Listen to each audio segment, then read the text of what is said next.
Good morning everyone, कैसे हैं आप सभी लोग। आप सबका वेलकम है आपके यूट्यूब चैनल क्रैक एग्जाम में।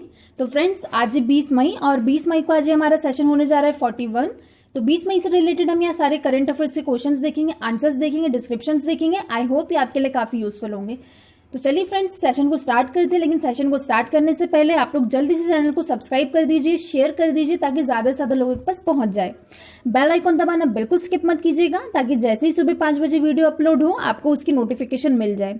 साथ ही फ्रेंड्स, अगर आप सारे सेशंस की पीडीएफ चाहते हैं, पीडीएफ आपको अवेलेबल हो जाएगी टेलीग्राम चैनल पर। टेलीग्राम की लिंक मैंने नीचे डिस्क्रिप्शन में दी हुई है, आप लोग वहां से जाकर ज्वाइन कर सकते हैं और सारी पीडीएफ डाउनलोड कर सकते हैं। तो चलिए स्टार्ट करते हैं सेशन को आज के फर्स्ट क्वेश्चन से। विश्व एड्स वैक्सीन दिवस और अंतरराष्ट्रीय संग्रहालय दिवस कब मनाया गया? तो फ्रेंड्स, इसका आंसर है सेकंड 18 मई। 18 मई को दो दिवस मनाए गए। कौन कौन से? विश्व एड्स वैक्सीन दिवस और अंतरराष्ट्रीय संग्रहालय दिवस। सबसे पहले हम बात करते हैं विश्व एड्स वैक्सीन दिवस की। तो इसकी शुरुआत 18 मई 1998 को हुई थी। उस दिन पहला एड्स वैक्सीन दिवस मनाया गया था। उससे एक साल पहले ही तत्कालीन अमेरिकी राष्ट्रपति बिल क्लिंटन ने इस महामारी के इलाज के लिए वैक्सीन की खोज पर जोर दिया था। वैक्सीन के लिए हो रहे प्रयासों में जुटे वैज्ञानिकों और शोधकर्ताओं के योगदान को याद करने और सम्मानित करने के लिए विश्व एड्स वैक्सीन दिवस हर साल मनाया जाता है। और कब मनाया जाता है? 18 मई को। 18 मई को एक और दिवस आता है हमारा अंतरराष्ट्रीय संग्रहालय दिवस। तो इससे पहले जो अंतरराष्ट्रीय संग्रहालय दिवस है सबसे पहले जो है यह 1983 में मनाया गया था। इसके बाद से यह दिवस हर साल मनाया जा रहा है। इसका जो उद्देश्य है, इसका उद्देश्य लोगों को संग्रहालय और पुरातन चीजों की महत्ता के प्रति जागरूक करना है। तो चलिए फ्रेंड्स, इसी के साथ सेकंड क्वेश्चन पर आते हैं। हमारा सेकंड क्वेश्चन है, बास्केटबॉल के किस महान खिलाड़ी के जूते ऑनलाइन नीलामी में रिकॉर्ड $5,60,000 में बिके हैं? तो फ्रेंड्स, इसका आंसर है second Michael Jordan. Michael Jordan जो कि एक बास्केटबॉल खिलाड़ी हैं, उनके जूते ऑनलाइन नीलामी में $5,60,000 में बिके हैं। तो फ्रेंड्स, एयर जॉर्डन नाम से कंपनी ने उनके लिए यह खास तौर पर बनाया था। माइकल जॉर्डन ने यह जूते अपने पहले सीजन में शिकागो बुल्स की तरफ से खेलते हुए पहने थे। सफेद, काले और लाल रंग के यह जूते माइकल जॉर्डन के लिए 1985 में बनाए गए थे। और देखिए, ये अभी $5,60,000 में बिके हैं। चलिए नेक्स्ट क्वेश्चन पर आते हैं, हमारे थर्ड क्वेश्चन पर। हाल ही में किस राज्य सरकार ने राजीव गांधी किसान न्याय योजना शुरू की है? तो फ्रेंड्स, इसका आंसर है छत्तीसगढ़ सरकार। छत्तीसगढ़ सरकार ने हाल ही में राजीव गांधी किसान न्याय योजना शुरू की है। अब ये क्या है? तो यह जो है, यह छत्तीसगढ़ के मुख्यमंत्री भूपेश बघेल की अध्यक्षता में मंत्रिमंडल की बैठक में राज्य में फसल उत्पादन को प्रोत्साहित करने तथा कृषि सहायता के लिए राजीव गांधी किसान न्याय योजना शुरू करने का अनुमोदन किया गया है। किसके द्वारा किया गया? छत्तीसगढ़ सरकार द्वारा। और छत्तीसगढ़ सरकार की जो मुख्यमंत्री है वह भूपेश बघेल हैं, जिन्होंने यह शुरुआत की है। इस योजना का जो शुभारंभ है यह 21 मई 2020 को पूर्व प्रधानमंत्री राजीव गांधी की पुण्यतिथि से किया जाएगा। मतलब कल किया जाएगा, कल इसका उद्घाटन किया जाएगा। चलिए नेक्स्ट क्वेश्चन पर आते हैं, हमारे फोर्थ क्वेश्चन पर। हाल ही में राष्ट्रीय आपदा प्रबंधन प्राधिकरण द्वारा NMIS ऑनलाइन डैशबोर्ड कब लॉन्च किया गया? तो फ्रेंड्स, इसका आंसर है 16 मई। 16 मई को राष्ट्रीय आपदा प्रबंधन प्राधिकरण द्वारा NMIS ऑनलाइन डैशबोर्ड लॉन्च किया गया।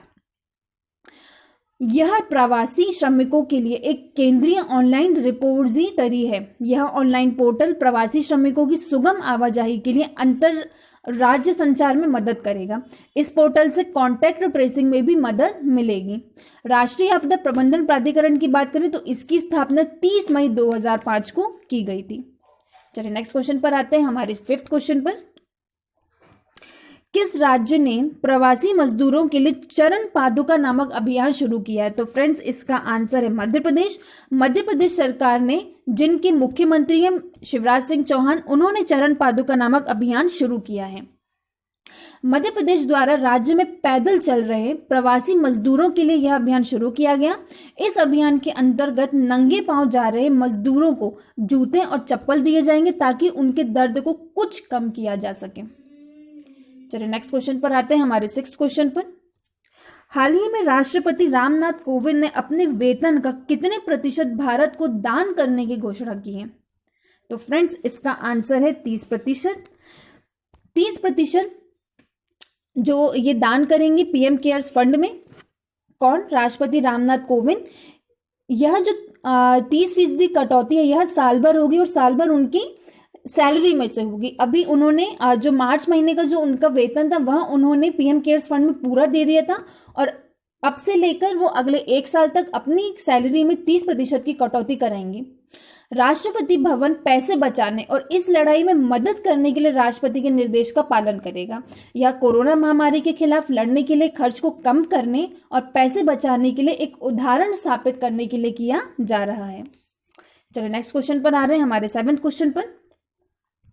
किस राज्य सरकार ने कोरोना वायरस महामारी के मद्देनजर राज्य के सभी जिलों में आईपीसी की धारा 144 3 महीने के लिए बढ़ा दी है?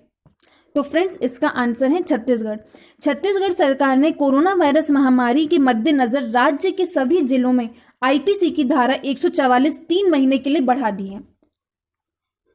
छत्तीसगढ़ सरकार ने राज्य में कोरोना वायरस के बढ़ते मामलों को देखते हुए सीआरपीसी की धारा 144 की अवधि अगली 3 महीने तक के लिए बढ़ा दी है। राज्य के सभी जिला कलेक्टरों ने वर्तमान स्थिति में कोरोना वायरस फैलने की आशंका जताई है। चलिए इसी के साथ हम नेक्स्ट क्वेश्चन पर आते हैं, हमारे 8th क्वेश्चन पर। भारत सरकार ने कोविड-19 के कारण प्रभावित हो रहे शैक्षिक वर्ष को सुचारू रूप से चलाने के लिए किस कार्यक्रम को शुरू करने की घोषणा की है?